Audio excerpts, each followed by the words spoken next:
Mga kwento ni Felmo.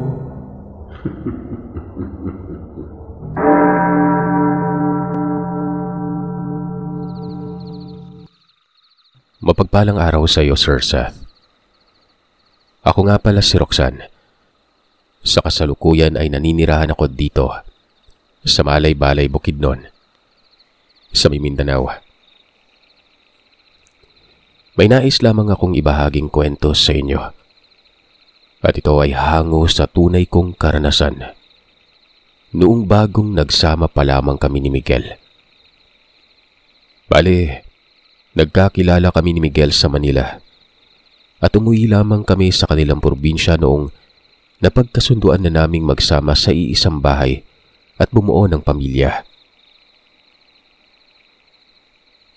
Noon ngang pagdating namin sa kanilang probinsya, Sir Seth, medyo nanibago pa ako gawa ng laking syudad ako at hindi sanay na manirahan sa probinsya. Pero hindi kalaunan naman ay nasanay na rin ako sa tulong ng pamilya ni Miguel. Bale, hindi kami nakapisan sa bahay ng mga biyenan ko.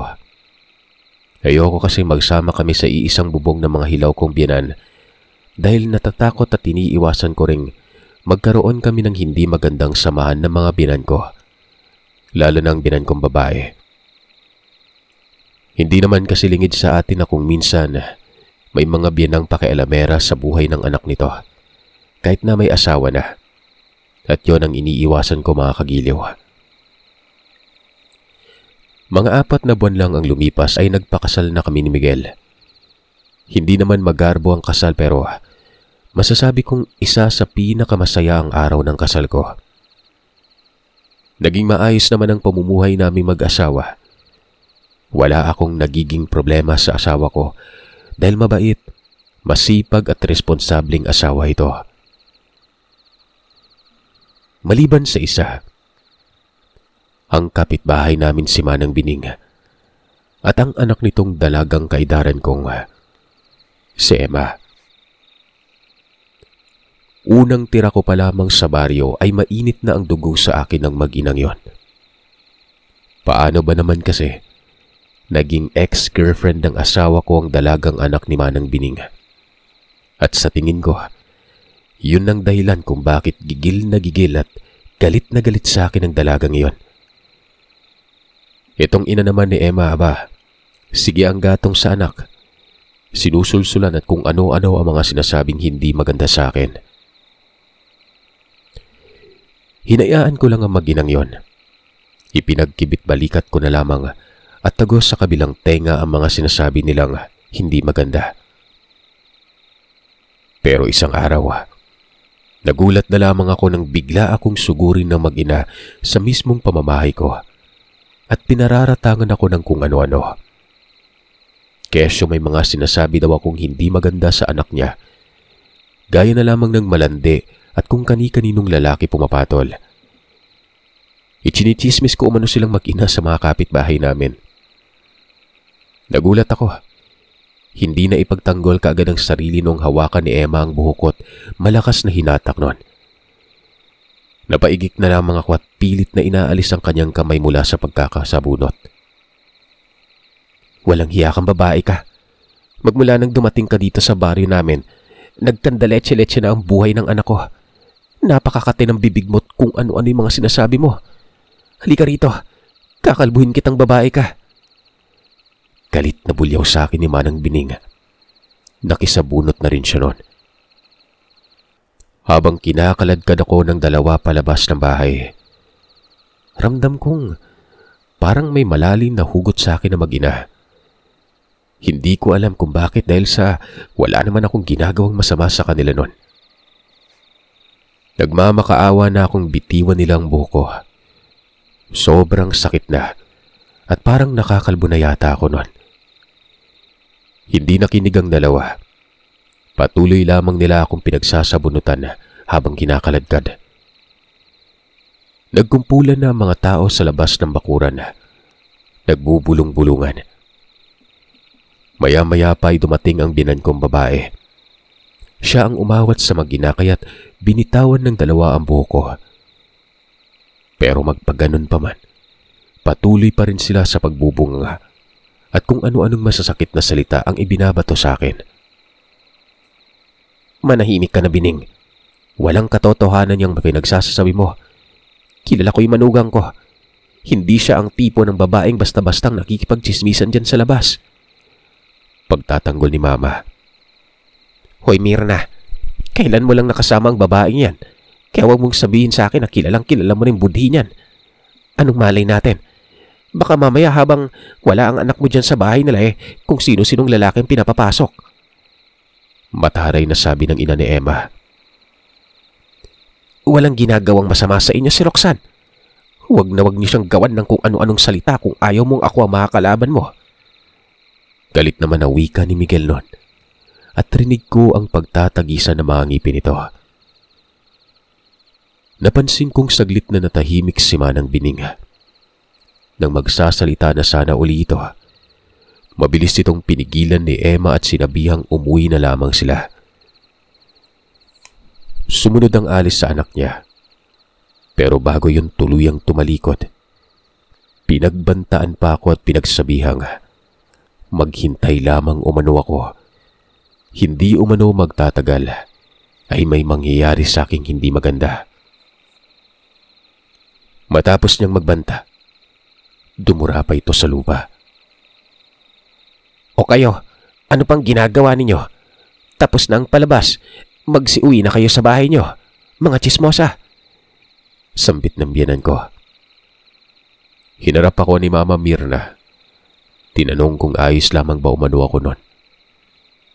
Humingi din siya ng tawad dahil nahuli siya ng dating. Mabuti na lang at may nagbagandang loob na kapitbahay naming pinuntahan siya at sinabihan tungkol sa mga nangyari.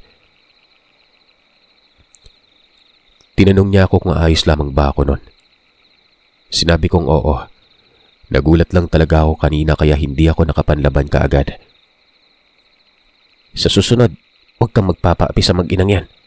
Mga walang laban niyang mga yan. Mga lampayan. Puro kayabangan at kahanginan lamang yung laman ng utak ng mag-ina. Lahat ng tao dito nakakaaway niyan Masyado mga inggitera. Kaya nga binansagan silang inggiterang kapitbahay Hindi ko alam kung pinapagaan lamang ba ng biyanan ko ang aking kalooban o nagsasabi siya ng totoo tungkol dun sa mag-ina. Dahil sa ayoko ma-stress ang asawa ko at mag-isip pa ng kung ano-ano, nakiusap ako sa biyanan ko na kung pwede ay wag na naming iparating pa sa asawa ko. Ayoko kasi siyang mamroblema dahil maliit na bagay lang naman ang nangyari. Nung una, ayaw pang pumayag ng biyanan ko. Ayon kasi sa kanya, karapatan ng asawa kong malaman niya kung ano ang nangyari.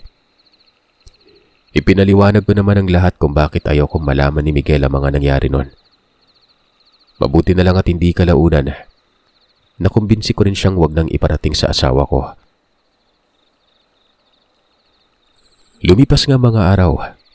Hindi nalaman ni Miguel ang tungkol sa nangyaring pagsugod na mag-ina. Naging banayad ang takbo ng buhay naming mag-asawa. Hindi na rin ako ginugulo pa ng mag-inang yon. Ang buong akala ko, wala na akong mabigat na problemang kakaharapin. Pero nagkamali pala ako. Isang umaga, paggising ko, bigla na lamang sumakit ang ulo ko na para bang pinagtutusok yun ng karayom. Nakailang beses na akong nagpabaling-baling sa higaan at halos sabunutan ko ng sariling buhok ko. Pero ganun pa rin. Sobrang sakit pa rin nun. Tinanong ako ni Miguel kung ano ang nangyari. Sinabi ko naman sa kanya kung anong nararamdaman ko. Kaagad naman kumuha ng gamot si Miguel para sa sakit ng ulo. Ipinainom sa akin. Pero walang talab. Hindi na pumasok ng araw na yun si Miguel sa trabaho. Nang umagang yun ay pumunta kami sa pagamutan para matingnan at malaman kung ano ang dahilan ng pagsakit ng ulo ko.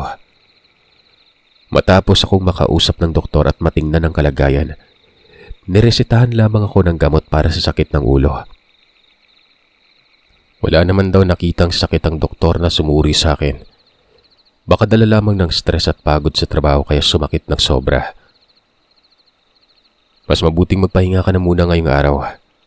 Pakiramdaman ng sarili. Kung patuloy pa rin sumasakit ang ulo mo, ire-recommenda na kita sa malaking ospital at baka doon ay malaman nila kung bakit biglang sumakit na grabe yan. Wika sa akin ng doktor. Lumipas naman ang mga araw ay naging maayos ang pakiramdam ko. Pero tuwing araw ng Martes at Biyernes, doon ito sumasakit ng sobra. Kahit na nakailang beses na akong umiinom ng gamot sa sakit ng ulo, wala pa ring talab.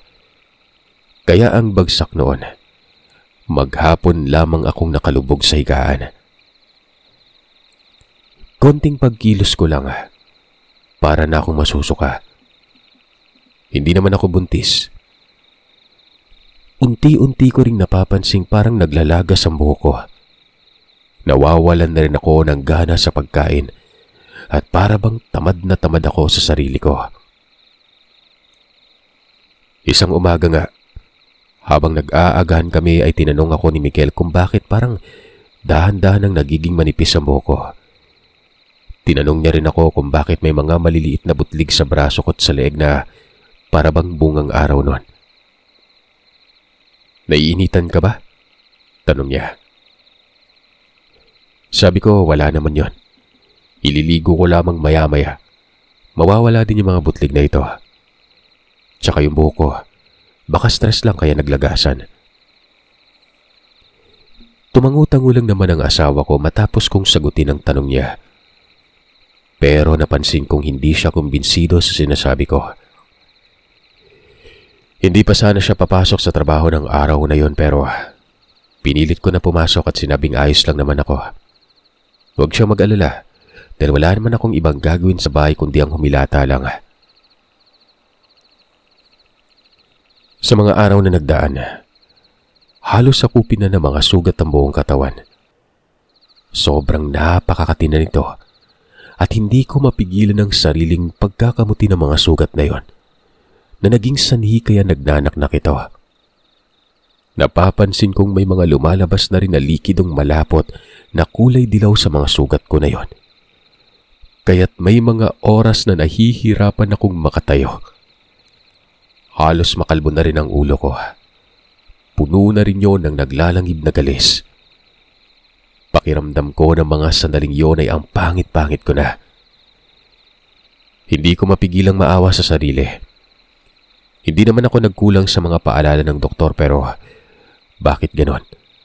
Bakit parang mas lalo lamang lumalala ang sakit ko? To the point na kung minsan ay kailangan na akong akayin ng asawa ko para makapagbanyo.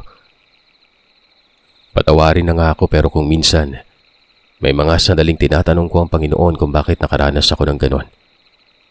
Sobrang hirap. Parang mas gugustuhin ko na lamang mamatay kaysa maging pabigat sa asawa ko. Palamunin na nga lang ako sa bahay tapos magiging pabigat pa. Mabuti na lamang talaga. Kahit na pinanghinaan na ako ng loob ay hindi pa rin ako sinukuan ni Miguel. Palagi lamang siyang nasa tabi ko para alalayan. Asikasuhin at palakasin ang loob. Isang gabi, nasa kasarapan na ako ng tulog ng managinip ako. Base sa panaginip ko, naglalakad umano ako sa isang bakurang may nakatirik na lumang bahay. Hindi ko mabatid kung kaninong bahay yon. Gawa ng napakadilim ng paligid at tanging nag-iisang munting ilaw lamang ang natanaw ko mula sa maliit na bintana ng bahay. Kakaiba din ang presensyang nararamdaman ko habang tinatanaw yon. Sobrang bigat sa pakiramdam at para bang marami ng mga hindi magandang nangyayari sa loob ng bahay na yon. Maya-maya pa, habang naglalakad ako papalapit dito, para sana'y tingnan ko may tao ba. Bigla na lamang akong nakakita ng matandang babaeng buhaghag ang buhok, nagsisipagtayuan na animoy, kagagaling lamang sa pakikipagsabunutan. Nakatanaw yun mula sa pintuan ng bahay. Nanlilisik ang mga mata. panay ang pagbuka ng bibig na para bang may binabanggit siya, tapos ay iniihip yun patungo sa kinaroroonan ko. Tinanong ko siya kung sino siya, anong ginagawa niya at nasaan ako noon. Hindi sumagot ang matanda sa tanong ko. Nakangisi lamang itong nakatitig sa akin na para bang nangungutya. Wala pa mang ilang segundo ay unti-unti nang nag-iiba ang pakiramdam ko. Para akong dinadaganan ng malaking bato sa dibdib. Hirap na hirap akong makahinga. Masakit ang dibdib ko sa bawat pagbuga niya ng hininga nun. Kahit na nahihirapan na ako at nasapo ang dibdib, ay pilit kong ibinubuka ang dibdib para humingi ng tulong sa matanda. Hindi ko alam kung naririnig ba ako ng matanda o nagbibingi-bingihan lamang siya. Humingi ako ng tulong. Nahihirapan ako makahinga. Maluha-luha at namimilipit kong pakiusap sa matanda. Hanggang sa napansin ko na bawat katagang hindi ko maintindihan na binabanggit ng matandang yon, para bang may tumutusok sa buong katawan ko.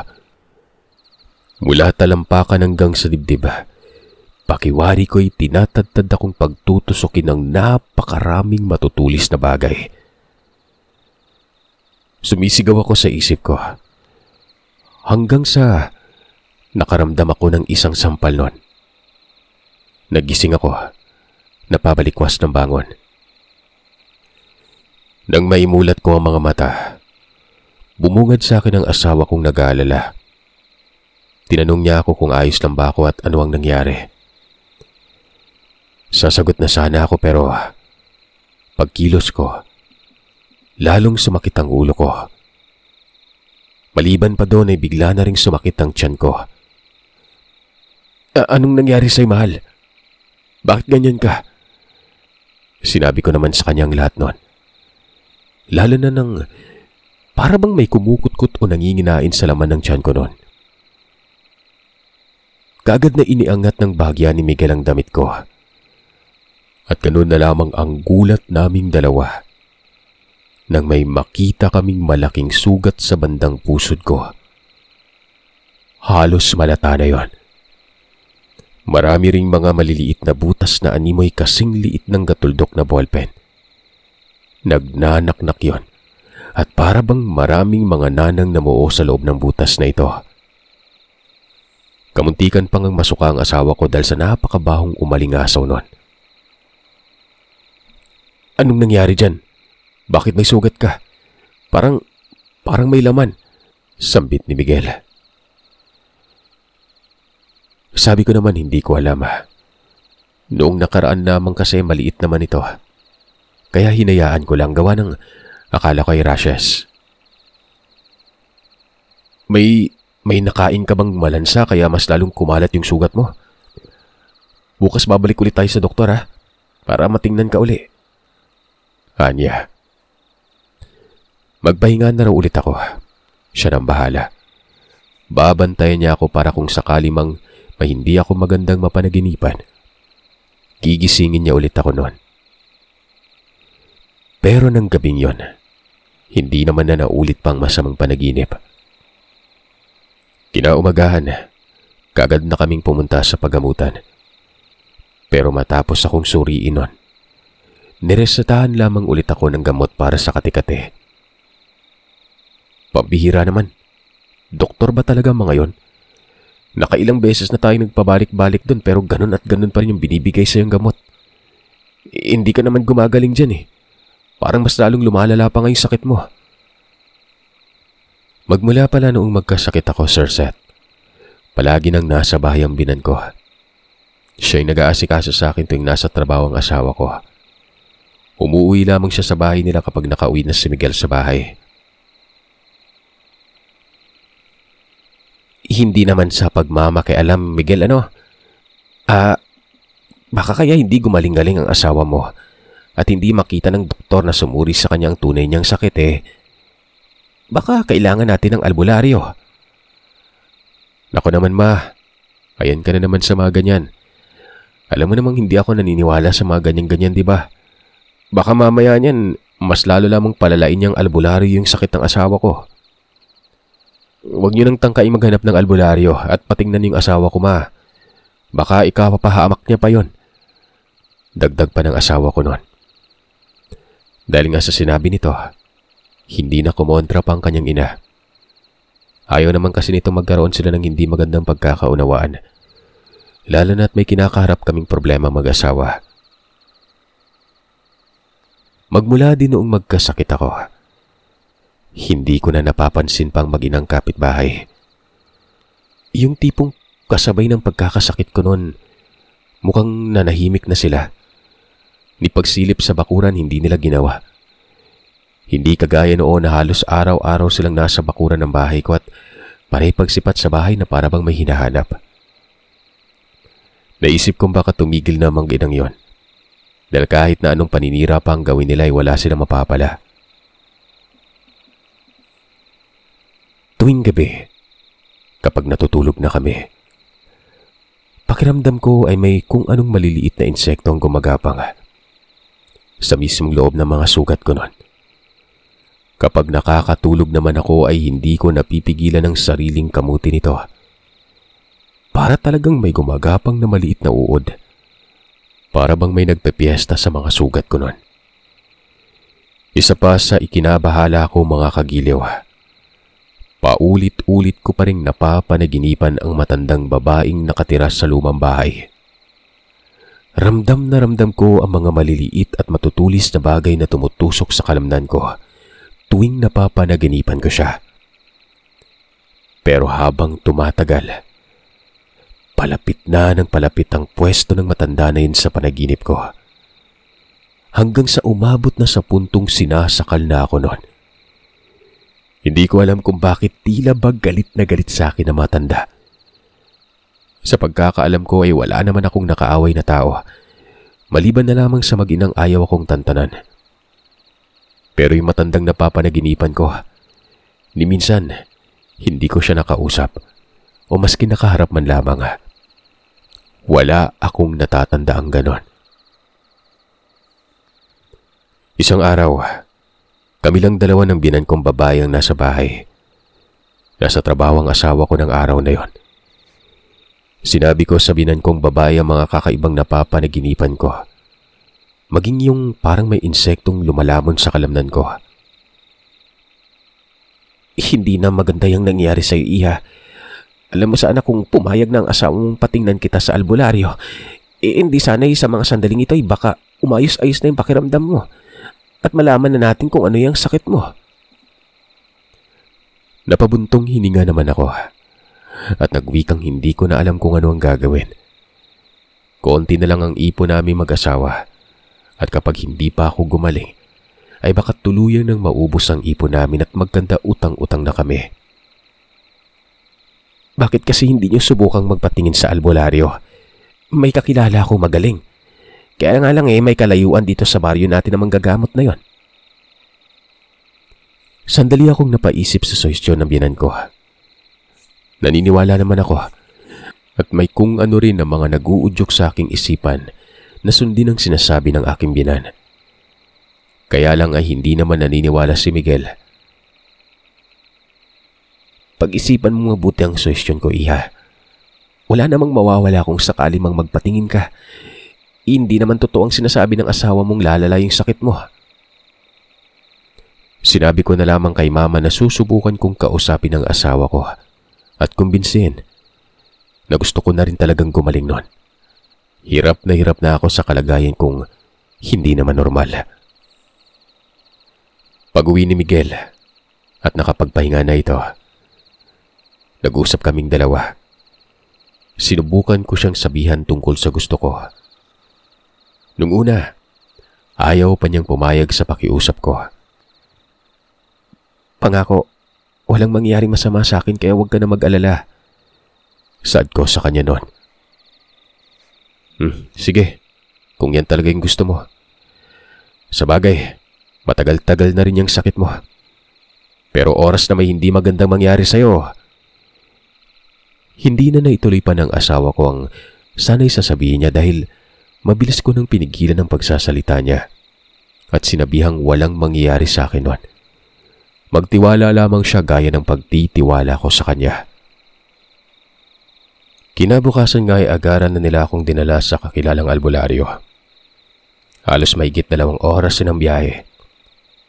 Nang makarating na kami sa bahay ng albularyo, halos hindi ko na maalala kung anong klaseng lugar ang aming napuntahan. Habang papalapit kasi, patindi na ng patindi ang sakit na nararamdaman ko. Parang pinaliguan na ng alkohol ang buong katawan ko noon. Sobrang hapdi. Napakasakit noon, partikular na sa mga sugat ko. Hinakay na ako ni Miguel papasok sa bahay ng albularyo dahil hindi ko na kayang ihakbang pa mga paa ko noon. Nang makapasok na nga kami sa loob ng bahay, sandali kong inilibot ang paningin ko sa kabuuan ng bahay. Bago pa man ako mawalan ng malay, ay nakita kong punong-puno na ng mga pangontra sa aswang at sa iba pang mga elemento ang kabuuan ng bahay na yon.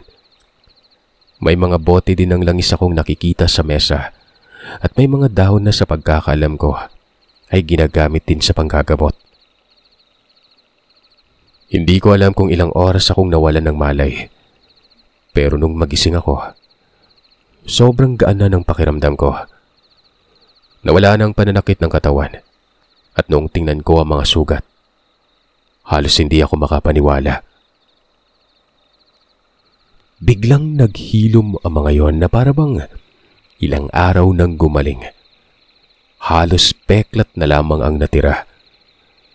Maging ang ulo ko na halos makalbo na dahil sa mga nagnanaknak na sugat, gumaling na rin. Tinanong ko kung anong nangyari. Saglit na nagpunas ng luha si Miguel at pinisil ng marahan ang kamay ko. Mabuti pa si Manong Teban na lang ang magsabi ng buong pangyayari sa'yo. Hanggang ngayon, hindi pa rin tumatatak sa isipan ko yung mga nangyari. Aniya at pilit ang ngiti sa labi. Pinaayos muna ako ng upo bago nagsimulang magkwento ang matandang albularyo. Noong makaayos na ako ng upo, saka pa lamang nito inumpisa ng pagkikwento tungkol sa mga nangyari. Ayon sa albularyo, Sir Seth, nung nawalan na ako ng malay, hindi na ito nagpatumpik-tumpik pat agaran ng inumpisa ng panggagamot. Pagkakita pa lamang niya kasi umano sa akin noon. Naramdaman niyang nasa bingit na ang buhay ko. Konting pagkakamali na lamang, makikita ko na umano si San Pedro.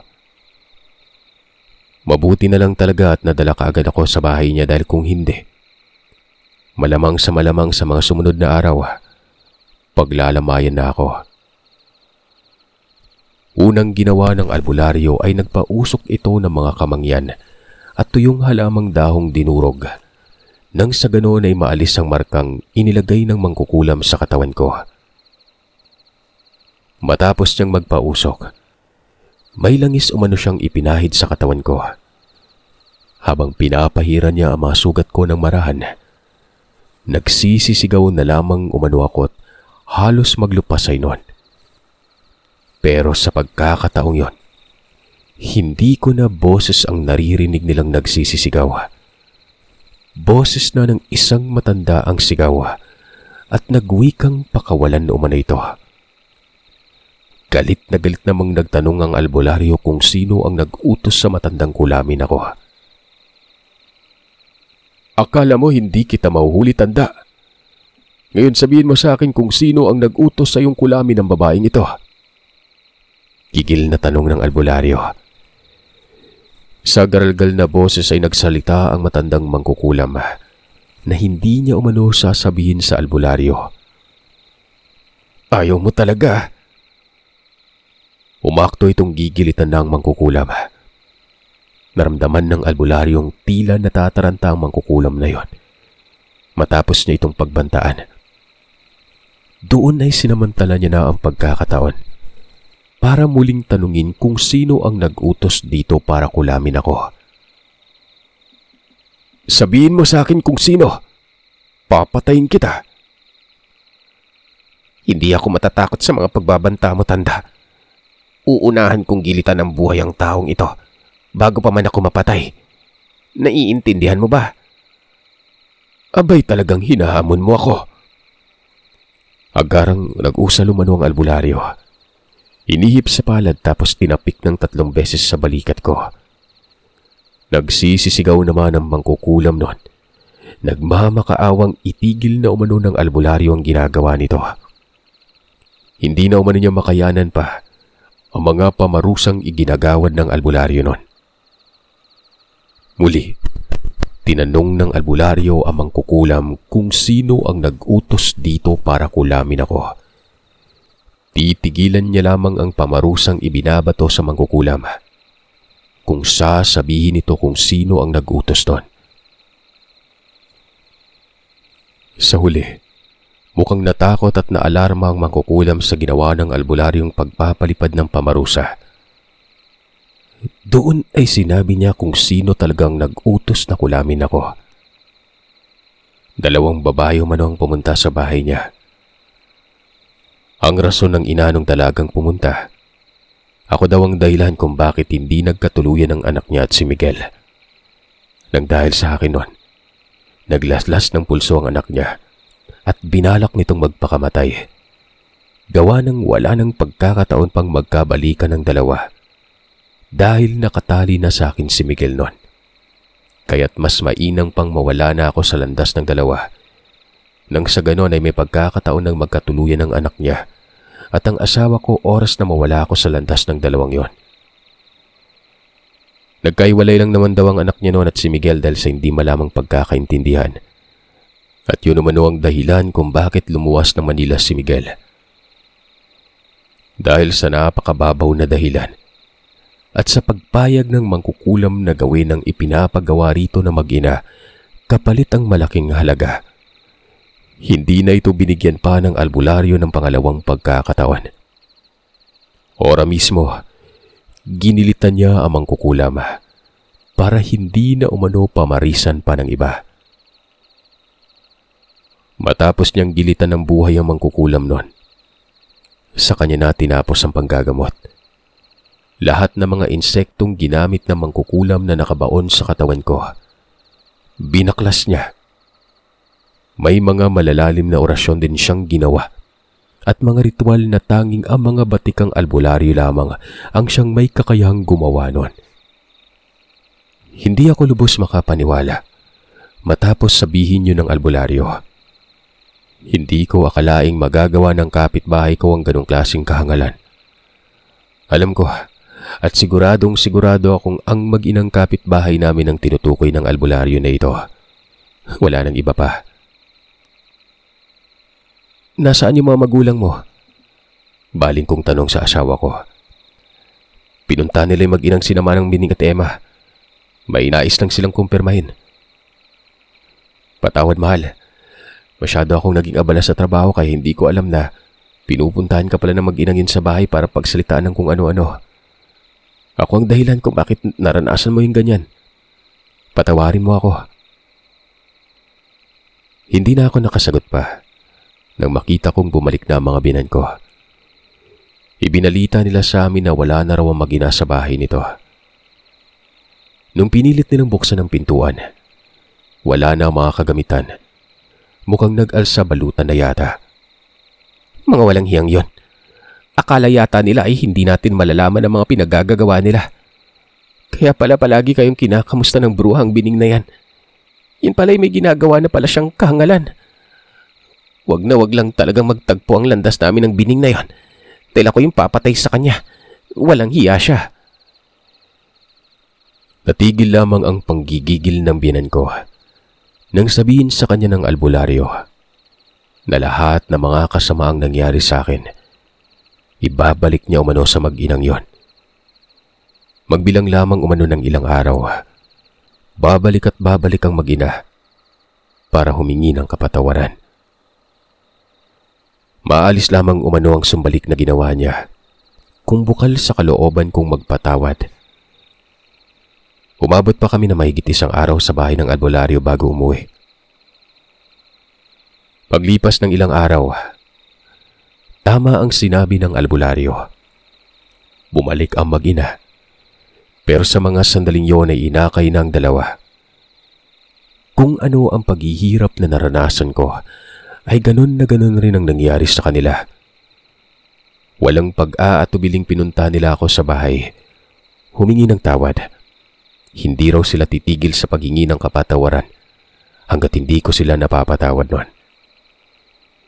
Inamin din ni Manang Bining sa akin na kaya nagawa niya ang bagay na yon dahil sa matindi ang galit na nararamdaman niya sa akin. Dahil ako ang napangasawa ni Miguel at hindi ang anak niya.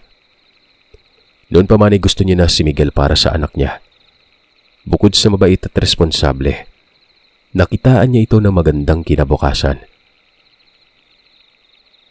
Marami pang bagay ang sinabi sa akin ni Manang Bining na naging dahilan kung bakit nakumbinsi niya akong patawarin silang mag-ina. Pero sinabi ko sa kanila na ayoko na din sila makita doon sa lugar. Nakakatakot kasi Sir Seth, di ba? O at pinatawad ko sila. Pero hindi ako nakakalimot nun. Hindi ako makakalimot. Mananatili ang takot ko tungkol sa maginang yon. Ay naman din sa kanila ay wala nang rason para manatili sila sa lugar dahil sira na rin talaga ang pangalan nila. Kumalat ng balita tungkol sa ginawa nila sa akin. Yun ang una't huling karanasan ko patungkol sa kulam, Sir Seth. Pagkatapos noon ay naging maayos ang buhay namin ng mister ko. Bumalik yung dati kong itsura. Nagkaroon man ng konting peklat pero hindi yun naging rason para magbago ang pagmamahal sa akin ng aking asawa.